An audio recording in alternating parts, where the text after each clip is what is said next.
सभी है ना महिलाओं को बीट बांटे गए हैं, मतलब कुछ कुछ गांव बांटे गए हैं। तो उसमें हम जैसी महिला आरक्षी नियुक्त हुई हैं।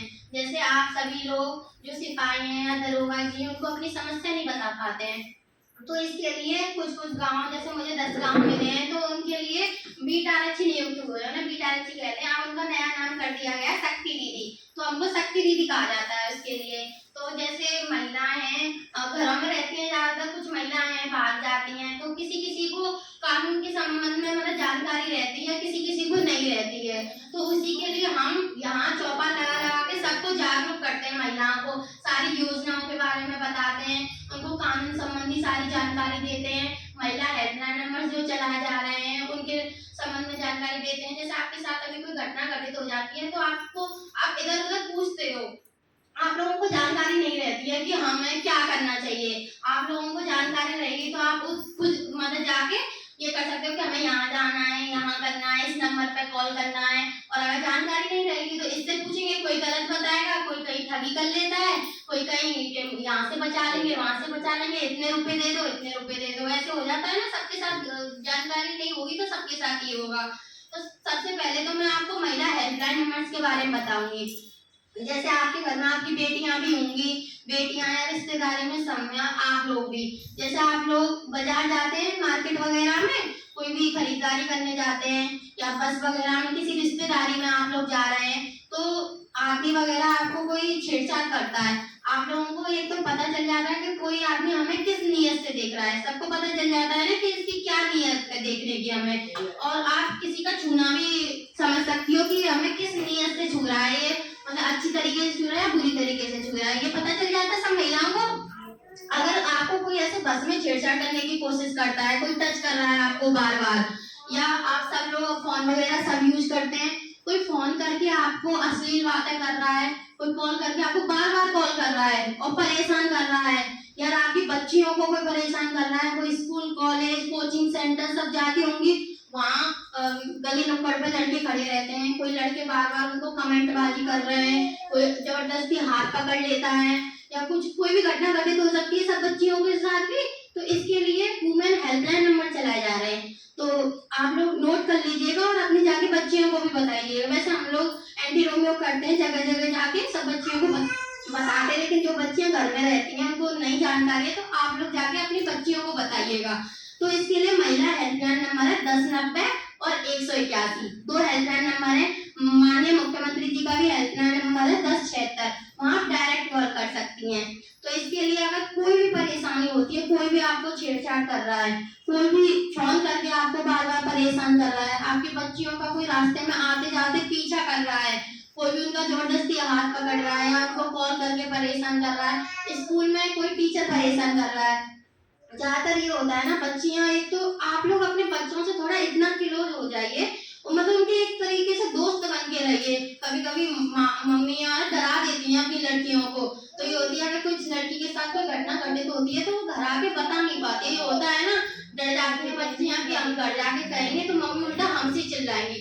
तो बस आप ये मत करिएगा, अगर आपको आपकी बेटी आके बता रही है कि मम्मी मेरे साथ ये घटना घटित हुई है, कि ये लड़का मेरा डेली पीछे करता है, या तुम उससे ये मत कहना कि तुम रास्ता बदल लो, ये मत कहना बच्ची से, क्योंकि क्या पता रास्ता बदल ले उस रास्ते पर आ जाए वो, तो ये मत कहिएगा, उससे ये कहिएगा इस चीज का सामना करो।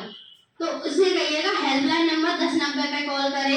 मैं सबको अपना नंबर नोट करा के जाऊंगी, अगर बच्चों के साथ कोई घटना घटित होती है या आपके साथ कोई घटना घटित होती है तो आप मुझ पर कॉल कर सकती हैं। आप अगर 1090 पे कॉल नहीं कर रहे हैं तो आप मुझे कॉल करिएगा। जैसे किसी किसी को ये बदनामी का डर रहता है कि हम 1090 पे कॉल करेंगे तो जिसकी हम शिकायत करते हैं उसको भी पता चल जाएगा कि हमने कॉल करी है, तो इस चीज से मतलब बेफिक्र रहिएगा। जैसे आप लोग कॉल करते हैं 1090 पे तो आपकी सारी जानकारी गोपनीय रखी जाती है, आपका नंबर लिखेंगे, वो जो आपको परेशान करता है उसका नाम पता सब लोग नोट करेंगे, और मतलब उसको ये पता नहीं चलेगा कि शिकायत आपने करी है, और आपकी समस्या का समाधान भी हो जाएगा। तो ये और महिलाओं को बहुत ज्यादा मतलब कानूनों की सुविधा दे रखी है, तो महिलाएं इस चीज का बहुत ज्यादा गलत फायदा भी उठाती हैं, मतलब है जमीनी विवाद और लिखा देती हैं छेड़छाड़, ये बहुत ज्यादा होता है।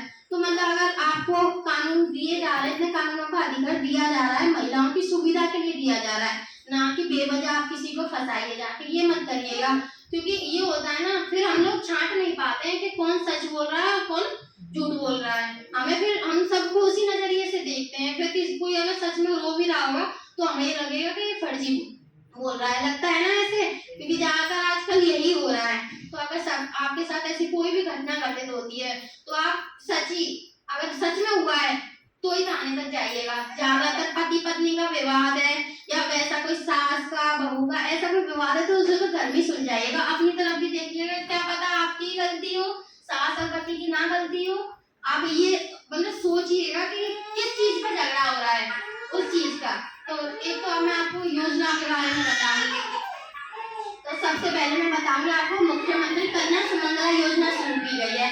ये बालिकाओं को शिक्षा का अच्छा अवसर देने के लिए योजना शुरू की गई है। इसमें बच्चों की मतलब जो लड़कियां होती हैं उनकी शिक्षा के लिए 15,000 रुपए 6 चरणों में दिए जाते हैं। जैसे जब बच्ची का जन्म होता है तब उसे 2,000 रुपए प्रदान किए जाते हैं। जब बच्ची 1 वर्ष की हो जाती है, जब पहला टीकाकरण होता है ना, तब उसे 1,000 रुपए प्रदान किए जाते हैं। और जब बच्ची 1 वर्ष की मतलब कक्षा 1 में प्रवेश करती है तब उसे 2,000 रुपए प्रदान किए जाते हैं। और जब बच्ची कक्षा 6 में प्रवेश करती है तब उसे 2,000 रुपए प्रदान किए जाते हैं।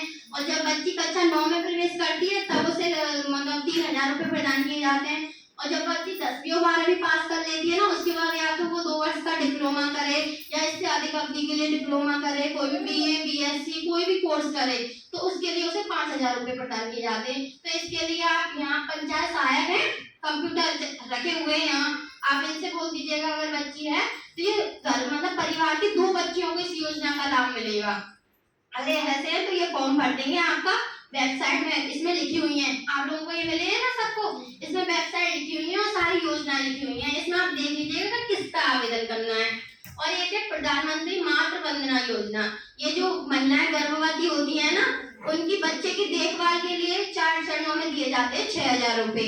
जैसे पहले चरण में 1,000 रुपए हो गए, दूसरे चरण में 2,000 रुपए, तीसरे चरण में 2,000 रुपए और 1,000 रुपए तब दिए जाते हैं जब गर्भवती महिला किसी सरकारी अस्पताल में अपने बच्चे को जन्म देती है, तब उसे 1,000 रुपए प्रदान किए जाते हैं। इसमें भी आवेदन करना है कंप्यूटर पर जाके, इसमें वेबसाइट लिखी हुई है, सब लोग आप पढ़ लीजिएगा।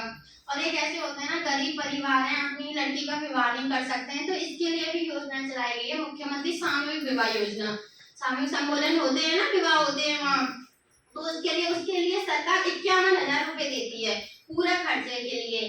जैसे उसमें एक तो लड़की की आयु 18 वर्ष से कम नहीं होनी चाहिए, नाबालिग नहीं होनी चाहिए लड़की, और लड़के की आयु 21 वर्ष से अधिक ही होनी चाहिए, 21 वर्ष से कम नहीं होनी चाहिए। तो इसके लिए जैसे कन्या के खाते में आते हैं 35,000 रुपए, और जो शादी के लिए जो सामान आता है ना उसके लिए 10,000 रुपए दिए जाते हैं, और जो पूरा जोड़ा होता है उसके शादी में जो जितना खर्चा होता है ना उसके लिए दिए जाते हैं कितने 6,000 रुपए दिए जाते हैं, मतलब टोटल 51,000 रुपए दिए जाते हैं। तो इसमें ये सामूहिक विवाह, जैसे आप अपनी लड़की का विवाह नहीं कर पा रहे हैं तो इस योजना के लिए आवेदन कर सकते हैं। और इसका फॉर्म भर के कंप्यूटर पे नगर निगम कार्यालय है वहाँ और समाज कल्याण अधिकारी का कार्यालय है वहाँ आपको जमा करना है इसका फॉर्म भर के, अगर आपको अपनी लड़की का विवाह कराना है, आप नहीं कर पा रहे हैं। और ये कोई भी जाति बढ़ सकती है, ऐसा नहीं है कि नीची कास्ट या ऊंची कास्ट ऐसे बढ़ सकती, कोई भी कास्ट बढ़ सकती है, ठीक है। और जैसे आंगनबाड़ी से आपको राशन मिलता है आंगनबाड़ी से, जैसे जो छोटे बच्चे होते हैं जो कुपोषण या एनीमिया का शिकार होते हैं, जिनमें कम वजन होता है, उनके लिए 6 महीने से लेकर 3 साल तक आंगनबाड़ी से दाल, गेहूं और दलिया, तेल ये सब मिलता है। ये राष्ट्रीय पोषण मिशन योजना के अंतर्गत ये भी योजना चल रही है। कुछ लोगों को महिलाओं को ज्यादातर जानकारी नहीं रहती है। और जैसे एक है निराश्रित महिला पेंशन योजना, जैसे किसी महिला के पति की मृत्यु हो जाती है तो उसे 1,000 रुपए प्रति महीना पेंशन मिलती है। तो सबसे पहले उसकी 18 वर्ष से कम आयु नहीं होनी चाहिए और उसे राज्य सरकार या केंद्र सरकार की तरफ से कोई भी पेंशन नहीं मिल रही हो और उसके पति की मृत्यु हो गई है तो वो भी इस योजना का लाभ उठा सकती है। ये भी कंप्यूटर से जाके फॉर्म भरवा सकती है, ठीक है। सब योजना सबको याद आ गई। और वैसे इसमें लिखी हुई है, अगर कोई भी समस्या होती है मैं आपको अपना नंबर दे जाऊंगी, प्रधान जी के पास मेरा नंबर है, आप इनसे नंबर ले लीजिएगा, मैं भी नोट करा जाऊंगी। जो और महिलाएं यहाँ नहीं आ पाई हैं आप उनको बता दीजिएगा एक योजना के बारे में, ये मैं और दे जाऊंगी, आप उनको जाके दे दीजिएगा। अब महिला हेल्पलाइन नंबर कितना बताया था मैंने, जैसे कोई छेड़छाड़ होती है तो आपको किस पे कॉल करना है, 1090 पे और 181 पे भी कॉल कर सकते हैं। जैसे 112, जैसे आप कहीं रिश्तेदारी से आ रहे हैं और कहीं रात में अचानक वाहन वगैरह की सुविधा नहीं मिल रही है और आपका कोई पीछा कर रहा है तो 1090 पे कॉल करने में थोड़ा टाइम लगता है, इसके लिए आप तुरंत 112 पे कॉल कर सकती हैं। आप बताइए कि हम यहाँ हैं, फंस गए हैं, यहाँ वाहन नहीं मिल रहे हैं और बहुत रात हो गई और हमारा कोई पीछा कर रहा है, तो हम जैसी महिला पुलिस आपको वहां से सुरक्षित आपके घर तक पहुंचा के आएगी। तो मतलब इतनी सारी आपको योजनाएं मिल रही हैं, कानून की आपको पूरा मतलब ये होता है ना, किसी के गलत चीज में मत फंसाइए ना, हम आपके साथ हर तरीके से साथ हैं। कोई भी आपको कैसे भी परेशानी होती है, जहाँ भी जरूरत होती है, कुछ है पुलिस से डर जाते हैं कि पुलिस को, आजकल पुलिस को सब लोग बुरा बुरा बोलते हैं, लेकिन यहाँ कोई नहीं आएगा, हाँ आपके रिश्तेदार भी नहीं पहुंचेंगे, इतनी जल्दी वहाँ पुलिस पहुंच जाती है आपकी रक्षा के लिए। कोई भी कैसी भी घटना आपके साथ घटित हो जाए, सबसे पहले कौन पहुंचता है? रिश्तेदार तो कोई नहीं आएगा, आता है वो रिश्तेदार इतनी जल्दी? सबसे पहले पुलिस पहुंच जाती है कि नहीं पहुंच जाती है? लेकिन यही होता है, अगर आप किसी को गलत तरीके से फंसाते हैं तो हम आपका भी नुकसान कर सकते हैं, ये होता है। तो अगर आपके साथ कोई भी घटना घटित होती है घर में, कोई घरेलू हिंसा के लिए, जैसे दहेज वगैरह के लिए कोई परेशान कर रहा है, या आजकल देखिए लड़कियां भी बहुत भाग रही हैं, मैं खुलकर बात करूंगी